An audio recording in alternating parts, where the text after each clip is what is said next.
good afternoon. It's Valerie Ling. I'm parked, I'm safe, I'm stopped, I'm hands-free, so don't worry. I just wanted to come live to you today because I've had some time to really reflect on some stuff that's really been bothering me, and so I wanted to talk to you about it so that I'm hoping that you might listen to this and take notice of this if this is you. So one of the things I pick up in my work with pastoral carers, teachers, doctors, nurses, vets, is that we're not really very good at identifying what are the psychological critical incidences in our work which really impact on us and have a wear and tear effect on us. Most times when you think about a critical incident, we can actually think about, it's easy for us to recall physical issues or safety issues. Someone has a significant accident, or there is a fire, or there's a critical event where we think, okay, like that's pretty big. This doesn't happen ordinarily. There's a risk to safety. Perhaps there's a little bit of threat even to life. And so it is a critical incident.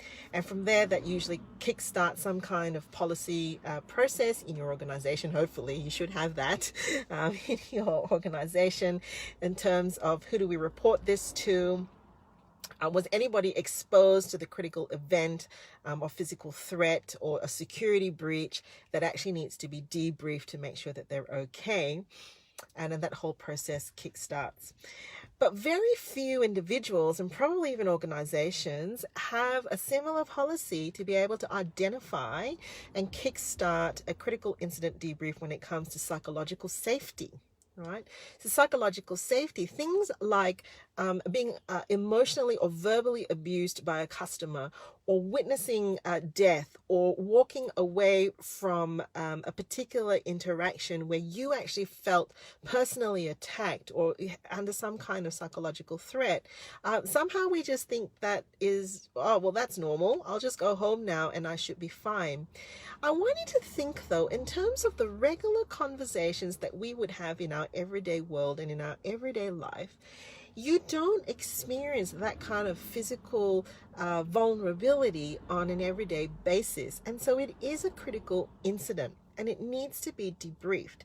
A paper that I read some time ago, for example, for teachers, a teacher just needs to have one incident in the classroom where they felt like they were under threat for all kinds of reasons. It could be that it was a particularly boisterous class, or it could be a particular student had a meltdown and chairs were thrown, not even being physically hurt themselves, but feeling overwhelmed by a classroom dynamic where they did not feel in control, and the projection for that is that there could be some kind of breach of safety, or even their own personal safety would be under threat. That is a critical incident. And that article was saying that teachers who return to the classroom after such an incident usually are better resourced and more able to return to a classroom when they've had someone that they've identified that they can debrief the situation with, an identified person who's safe, who's safe, who is a named person on their list that they can go to and just say, hey, this actually happened to me. And that person reflects that back and asks them, what do you do? What did you say? How are you feeling now? So one, critical incident debrief. And second, after that, being able to then intentionally use strategies so that they're aware that whenever that kind of like a hiccup or what we call a hypervigilant reaction comes up. So a teacher, for example, walking past a classroom or even out in their everyday life, seeing a group of students might start to feel a bit anxious. That is possibly a trauma reaction from what has actually happened in the classroom. And so the second thing is being able to kickstart early in the piece some intentional strategies that you're able to use to bring that anxiety down. Those two things, when they're in, leads to a higher incidence of return to the classroom. When you don't have those things, there's a higher incident of avoidance. And then what happens with avoidance is it just builds. You start to question yourself. Maybe I'm not competent. Maybe I'm not good enough for the job. Maybe I'm not cut out for this. This is always going to happen. I think I need to change jobs. This is not the right path for me. So critical incident debrief, even for psychological safety, not even, definitely for psychological safety, is really, really important. And one of the things that I see as a weakness in the caring professions is we don't have a list to know what is a psychological critical incident? What is it?